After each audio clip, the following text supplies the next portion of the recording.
على سيدنا مولانا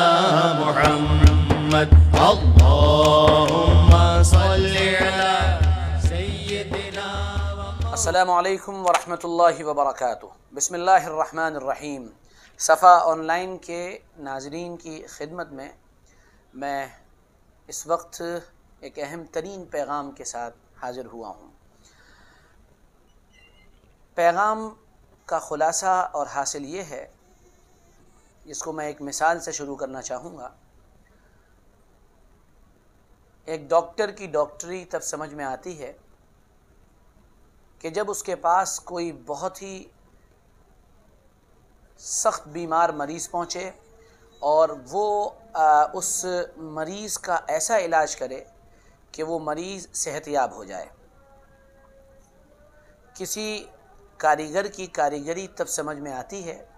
کہ جب وہ کھنڈر اور بیابان جگہ کو اس طرح سے تیار کر دے اور اس طرح سے ڈیولپ کرے کہ وہ کھنڈر اور ویران جگہ خوبصورت نظر آنے لگے اور ایک باغیچے میں اور ایک شاندار محل کے اندر تبدیل ہو جائے۔ ان دو مثالوں کے ذریعے سے میں آپ کو ایک جگہ لے چلتا ہوں، اور جس جگہ میں لے جانا چاہتا ہوں وہاں آپ میرے ساتھ کنیکٹ رہیے گا اور جڑے رہیے گا، اور پھر دیکھیے گا کہ یہ دونوں مثالیں کہاں پر اور کس طرح سے فٹ اور چسپاں ہوتی ہیں۔ عنوان اور ٹاپک ہے کہ جناب رسول اللہ صلی اللہ علیہ وآلہ وسلم نے سماج اور معاشرے میں وہ کیا محنت کی تھی اور کیسی محنت کی تھی، جس کے نتیجے میں سماج کے وہ طبقات جن کو آپ صلی اللہ علیہ وسلم سے پہلے حقوق نہیں ملتے تھے، اور جو ایک حاشیے پر جیتے تھے، جو ایک کونے پر جیتے تھے، وہ کیا محنت تھی، وہ کیا تگ و دو تھی، جس کی بنیاد پر وہ طبقات اور سماج کا وہ حصہ جو محروم تھا اس کو حق دیے جانے لگے، اور وہ اپنے حقوق کو بآسانی وصول کرنے لگا، اور اس کے سماجی جو ایک اسٹیٹس ہوتا ہے اس کے اندر انکریمنٹ ہوا اور وہ اوپر چلتا چلا گیا۔ یہاں خاص ٹاپک ہے کہ جناب رسول اللہ صلی اللہ علیہ وسلم نے بیواؤں کے کیا حقوق بیان کیے ہیں۔ قبل اس کے کہ ہم بیواؤں کے حقوق آپ کے سامنے بیان کریں، ہم توجہ اس طرف لے جانا چاہتے ہیں کہ حضور صلی اللہ علیہ وسلم کی آمد سے پہلے دنیا کے اندر بیواؤں کی اور جو وڈوز تھیں ان کی کیا حالت تھی۔ جب آپ اس حالت کو سمجھیں گے تب پتہ چلے گا کہ آپ صلی اللہ علیہ وسلم کی محنت کیا تھی۔ جب اس دور میں وڈوز کے ساتھ اور بیواؤں کے ساتھ جو زیادتیاں کی جاتی تھیں، جب وہ آپ کو پتہ چلیں گی تب محسوس ہوگا کہ جناب رسول اللہ صلی اللہ علیہ وسلم کی محنت کیا رنگ لائی تھی۔ اور پھر پتہ چلے گا، وہ جو میں نے مثالیں شروع میں دی تھیں، پھر پتہ چلے گا کہ آپ صلی اللہ علیہ وسلم کی وہ عظیم الشان محنت اور آپ کے ذریعے سے وہ لایا ہوا انقلاب اور آپ کے ذریعے سے لائی ہوئی وہ تبدیلی اور آپ کا وہ ریولوشن کیا تھا جو آپ نے سماج کو، ایک معاشرے کو دیا تھا، اور اس کے کمزور طبقات کو آپ اٹھا کر اتنا اوپر لے آئے تھے کہ صرف ایک مثال دے رہا ہوں کہ جناب رسول اللہ صلی اللہ علیہ وسلم کے دور سے لے کر بنو امیہ کی جو حکومت رہی ہے وہاں پہنچنے تک ہر بڑے شہر، ہر بڑے اسلامی شہر کا جو قاضی تھا، جو سربراہ تھا، جو جج تھا وہاں کا، وہ ایک غلام تھا۔ یہ ہے آپ صلی اللہ علیہ وسلم کی محنت۔ الغرض ہم بیواؤں پر لوٹتے ہیں اور سب سے پہلے رخ کرتے ہیں کہ حضور صلی اللہ علیہ وسلم سے پہلے جو دو مذاہب تھے، عیسائیت اور یہودیت، ان میں عورت کا کیا حق تھا، اور عورت سے زیادہ بات اس پر کہ وہاں بیواؤں کو کیا حقوق دیے جاتے تھے۔ لمبی چوڑی بات کا موقع نہیں ہے، میں اشارے کر رہا ہوں۔ سب سے پہلی بات یہ کہ ہم یہودیت کو لیتے ہیں، وہاں اگر عورت کا شوہر مر جاتا تو اس کے لیے پھر نکاح ثانی کرنا، دوسرا نکاح کرنا، یہ درست نہیں تھا۔ یہی حال عیسائیت کا تھا، بلکہ اس کو اپنی اسی زندگی پر جینا تھا۔ اس کا شوہر مر گیا، اب اس کا کوئی اختیار نہیں ہے، اب اس کے لیے زندگی کے وہی سارے مسائل جو اسے فیس کرنے ہیں اکیلے فیس کرنے ہیں، کوئی اس کے ساتھ کھڑا ہونے والا نہیں ہے، بلکہ بے یار و مددگار، یا تو اپنے گھر والوں پر بوجھ یا پھر اپنے سسرال والوں پر ایک بہت بڑا سنگین مسئلہ بن کر گویا کہ سوار ہو جاتی تھی۔ حتیٰ کہ عیسائی علماء نے یہاں تک کہا تھا کہ اگر کوئی عورت بیوہ ہونے کے بعد نکاح کرتی ہے تو نکاح کرنے کا مطلب صاف اور سیدھے الفاظ میں یہ ہے کہ وہ شہوت کی پجارن ہے، وہ شہوت کی پوجا کرنے والی اور شہوت کی بندی ہے۔ اللہ رحم فرمائے۔ آپ ذرا تصور کریے کہ عورت کا وہ جذبہ، یعنی جس کو شہوت کا جذبہ کہتے ہیں، اگر عورت کو یہ حق نہ دیا جائے کہ وہ اب جوانی میں، بھری جوانی میں اپنے شوہر کے مرنے کے بعد اپنی خواہشات کو پورا نہ کرے، آپ سوچئے اس کے اوپر کتنا بڑا ظلم ہے، کتنی بڑی زیادتی ہے، اس کے ایموشنز کو کچلنا ہے، اس کے جذبات کو دبا دینا ہے، اور اس کی اس فطری خواہش کو گویا کہ اپنے پیروں تلے رون دینا ہے، سماج کے بیکار اور لغو قسم کے نیموں اور قوانین کے ذریعے ختم کر دینا ہے، پامال کر دینا ہے، جس کا اندازہ ہر صاحب عقل انسان لگا سکتا ہے۔ عیسائیت اور یہودیت میں تقریباً کامن پوزیشن تھی۔ پھر اس کے بعد آپ آئیے کہ ہم اپنے ملک کا حال دیکھتے ہیں، اپنے ملک عزیز بھارت کو دیکھتے ہیں کہ ہمارے بھارت میں اس وقت جو وڈوز تھیں، جو بیوائیں تھیں، ان کی کیا پوزیشن تھی۔ ہمارے یہاں سب سے پہلی بنیادی بات یہ تھی کہ اگر کوئی عورت، اس کا شوہر مر جاتا تھا تو اس کے لیے دو آپشن تھے۔ ان میں پہلا آپشن یہ تھا کہ وہ اپنے شوہر کے ساتھ جلا دی جائے۔ یہ جو پرتھا تھی، یہ جو ایک طریقہ تھا، یہ جو ایک رسم تھی، اس کو ستی پرتھا کہا جاتا ہے۔ راجہ رام موہن رائے نے اپنے دور میں اس کی سخت مخالفت کی، اگرچہ یہ بات بالکل صحیح اور درست ہے اور انصاف کا تقاضا ہے کہ ہم آپ کے سامنے یہ بات رکھیں اور یہ بات کی جائے کہ یہ ستی پرتھا کی جو رسم تھی، یہ جو پرتھا تھی، ایک رسم اور رواج کی شکل جو اختیار کر چکی تھی، وہ ہندوؤں کی کتابوں میں موجود نہیں تھی، لیکن المیہ یہ ہے کہ آج کے اس دور میں، آج کے دور میں، یعنی 21ویں صدی کے بھارت میں، ہم کو جب اس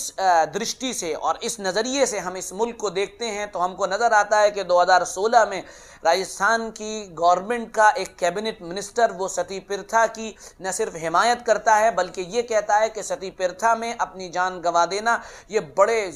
بڑی زبردست قربانی ہے۔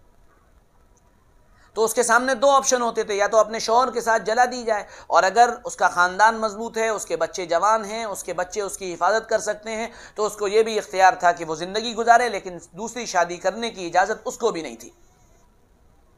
آپ اندازہ کریے کس طرح سے کچل دیا گیا تھا عورت کو، کس طرح سے دبا دیا گیا تھا اس کے جذبات کو۔ یہ سارے وہ معاملات تھے جو ہمارے ملک میں، یا کہیے عیسائیت میں، یا کہیے یہودیت میں پائے جاتے تھے۔ اور پھر اس کے آگے اور تھوڑا سا چلیے اور وہاں پہنچیے۔ میں اس معاشرے کی بات کر رہا ہوں جہاں جناب رسول اللہ صلی اللہ علیہ وسلم مبعوث ہوئے تھے، اور آپ صلی اللہ علیہ وسلم کی بعثت جس معاشرے میں ہوئی تھی، وہاں بیواؤں کا کیا حال تھا۔ زیادہ تفصیل میں نہ جاتے ہوئے صرف یہاں پر میں ایک اشارہ کر رہا ہوں کہ عورت کا شوہر جب مر جاتا تھا تو اس کو 1 سال عدت گزارنی پڑتی تھی،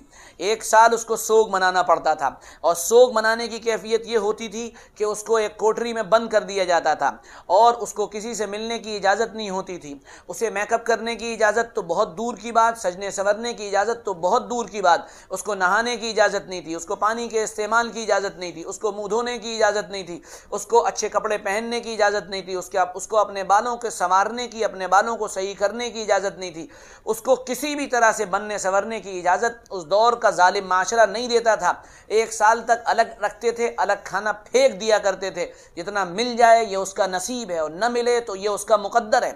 اور پھر 1 سال کے بعد جب اس کو نکالا جاتا تھا تو مسلم شریف کی روایت کے مطابق اتنا ظلم تھا اس معاشرے میں کہ ایک جانور کو بلایا جاتا تھا، وہ اونٹ بھی ہوتا تھا، وہ بکری بھی ہو سکتی تھی، اور اس اونٹ اور خاص کر اونٹ کی شرمگاہ کو اس عورت کی شرمگاہ سے ملانا پڑتا تھا، تب عدت ختم ہوتی تھی۔ بکری کی مینگنی دے دی جاتی تھی، اس مینگنی کو لے کر پھینکا جاتا تھا، تب جا کر اس عورت کی عدت ختم ہوتی تھی۔ اس سے زیادہ ظلم اور زیادتی یہ تھی کہ اس کے مال کو ہڑپ لیا جاتا تھا، اس کے شوہر کی جو وراثت تھی اس کو مار لیا جاتا تھا، اس کی بچی، اگر بچیاں اس کی جوان ہیں تو ان بچیوں پر اس کے شوہر کے بھائی اور اس کے شوہر کے چچا یہ غلط نگاہ اور گندی نگاہ ڈالا کرتے تھے۔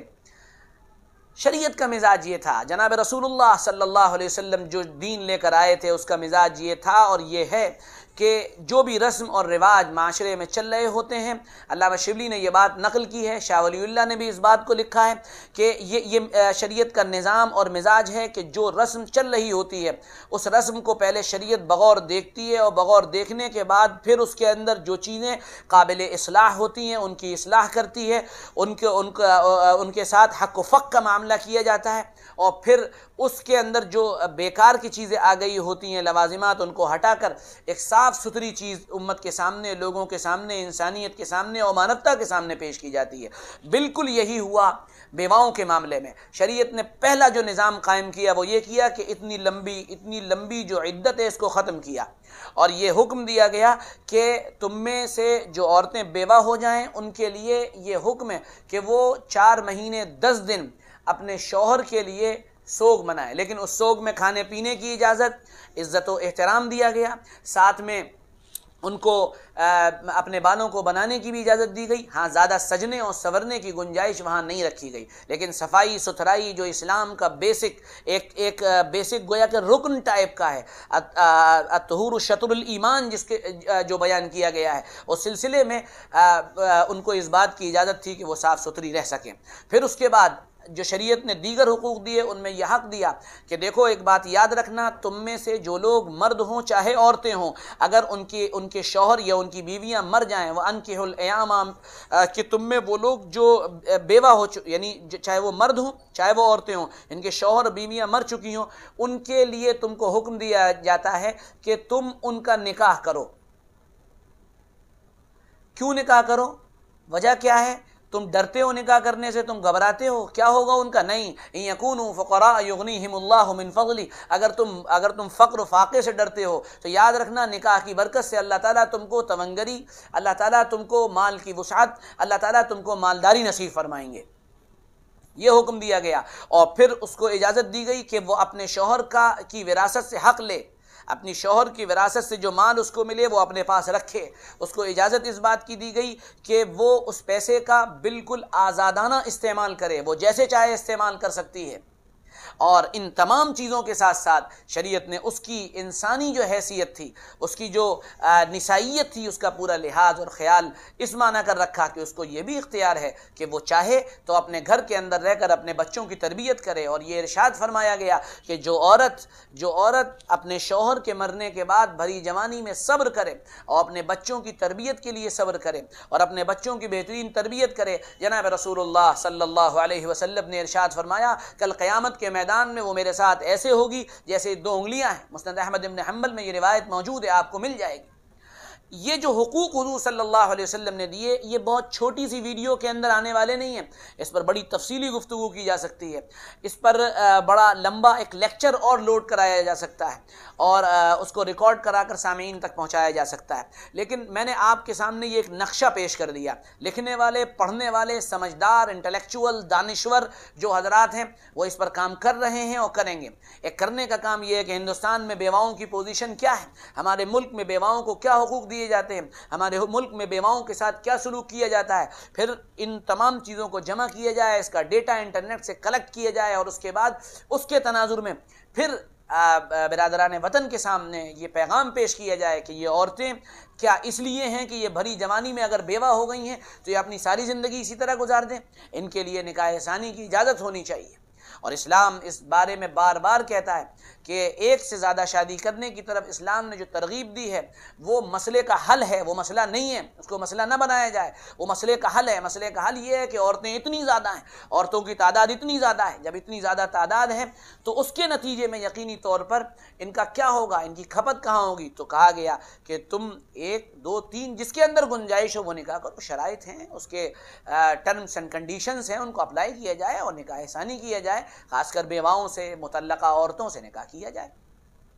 تو دراصل یہ نقشہ ہے جو میں نے آپ کے سامنے پیش کیا۔ میں کنکلوژن کے طور پر آخر میں اپنی بات آپ کے سامنے اس وقت پیش کر رہا ہوں تو پوری بات سمجھ میں آ جائے گی۔ ڈاکٹری کا کمال یا کسی کاریگر کا کمال یا کسی صانع کی جو ایک خوبصورتی ہے کام کی، اس کی صناعیت تب واضح ہوتی ہے، سمجھ میں آتی ہے جب اس کے ذریعے کیے گئے کام کا اثر پڑے، اور سمجھ میں تب آتی ہے کہ جب ایک چیز بری پوزیشن میں تھی، ورسٹ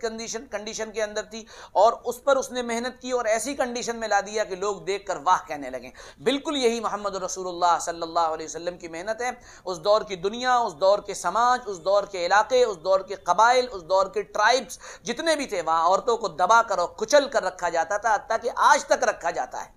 آج تک یہ ظلم و زیادتیاں ہوتی ہیں ان علاقوں میں، ان جگہوں پہ۔ لیکن سلام ہو محمد رسول اللہ پر، آپ نے خود اپنی زندگی میں سوائے ایک عورت کے، سوائے ایک امی عائشہ کے، تمام بیوہ عورتوں سے نکاح کیا ہے آپ صلی اللہ علیہ وسلم، مطلقاؤں سے نکاح کیا ہے آپ صلی اللہ علیہ وسلم نے۔ یہ دلیل تھی اس بات کی کہ جو آدمی اس چیز کی دعوت لے کر اٹھا ہے کہ وہ بیواؤں کو اوپر لے جائے، وہ سماج کے غریب طبقات کو، پسماندہ طبقات کو اوپر لے جائے، تو اس کو ان کو اپنے ساتھ لے کر چلنا پڑے گا۔ یہ ایک میسج اور ایک پیغام ہے۔ میں امید کرتا ہوں کہ میری بات سمجھ میں آ گئی ہوگی۔ اس سلسلے میں ہمارے طلباء دیکھیں، ریسرچ کریں، لائیں، تحقیقات کریں۔ میں نے آپ کو کرنے کا ایک کام دے دیا ہے، آپ کریں۔ اللہ سے دعا ہے، اللہ سے درخواست ہے کہ اللہ تعالی ہمیں حضور صلی اللہ علیہ وسلم کے فیوز و برکات اور آپ صلی اللہ علیہ وسلم کی رسالت کی جو برکتیں ہیں وہ نصیب فرمائیں، اور آپ صلی اللہ علیہ وسلم کا اتباع اور آپ کی محبت نصیب فرمائیں۔ بہت بہت شکریہ، جزاکم اللہ۔ اجازت دیں، السلام علیکم ورحمۃ اللہ وبرکاتہ۔